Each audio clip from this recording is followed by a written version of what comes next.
Kita semua ni kan bercakap setiap hari, tapi pernah tak kita berhenti sekejap dan fikir tentang seni di sebalik setiap perbualan yang menjadi?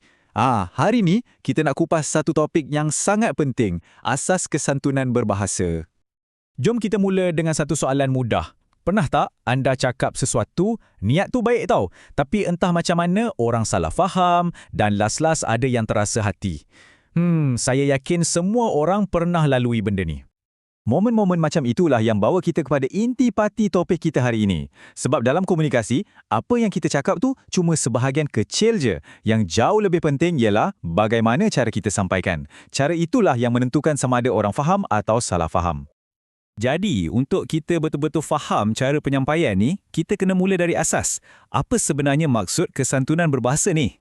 Senang cerita, ia ni macam satu seni. Seni guna bahasa untuk kurangkan geseran sosial dan pada masa yang sama kita betul-betul ambil berat tentang perasaan orang lain. Anggap je ia macam minyak pelincir sosial lah. Tujuannya nak bagi semua interaksi kita lancar, tak ada sangkut-sangkut. Kalau kita pecahkan lagi, ada 4 ciri utama. Pertama, guna bahasa yang elok dan halus. Kedua, tunjukkan yang kita ni ada timbang rasa, bukan cakap main lepas je. Ketiga, kita jaga air muka, maruah diri kita dan juga orang lain. Dan yang paling penting, matlamat akhirnya adalah untuk elak konflik. Itu saja.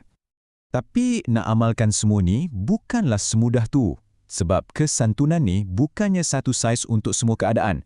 Sebenarnya, ia ada 2 kategori utama yang kita guna dalam situasi yang berbeza-beza.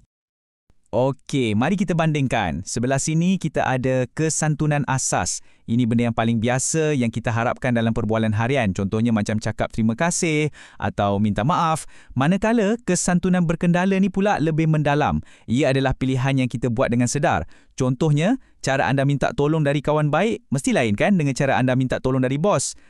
Itulah kesantunan berkendala. Petikan ni memang kenya sangat. Kesantunan ni terutamanya yang berkendala tu adalah seni memilih apa yang patut keluar dari mulut kita. Ia satu tindakan yang difikirkan, bukan sekadar ikut tabiat. Jadi, kalau kesantunan tu satu pilihan, apa yang pandu pilihan-pilihan kita tu?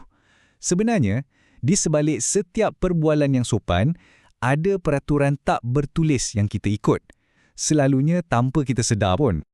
Peraturan-peraturan inilah yang dikenali sebagai prinsip kesantunan. Ia macam sistem operasi sosial kita lah, yang sentiasa berjalan di belakang tabir.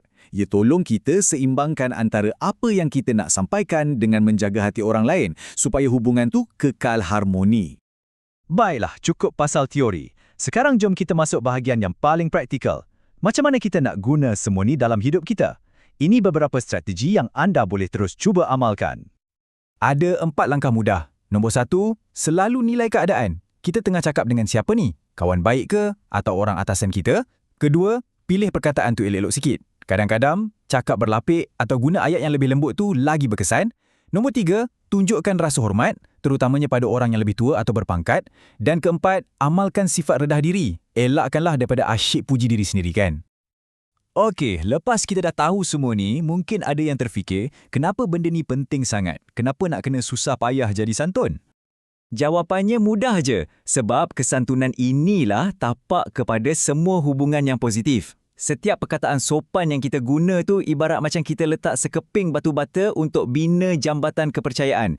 Tak kiralah dengan keluarga, kawan-kawan ataupun di tempat kerja. Ia juga macam perisai kita daripada konflik. Bila kita bercakap dengan berhemah, secara tak langsung, kita dah padamkan api salah faham tu awal-awal lagi, sebelum ia sempat jadi pergaduhan besar.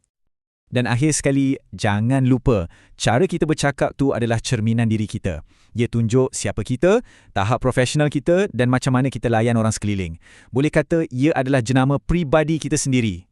Dan jangan sesekali pandang rendah pada kesannya tau. Kadang-kadang, hanya dengan satu pilihan perkataan yang lebih baik, kita boleh ubah terus satu perbualan. Daripada nak jadi gaduh, terus jadi faham memahami. Itulah kuasa sebenar kesantunan.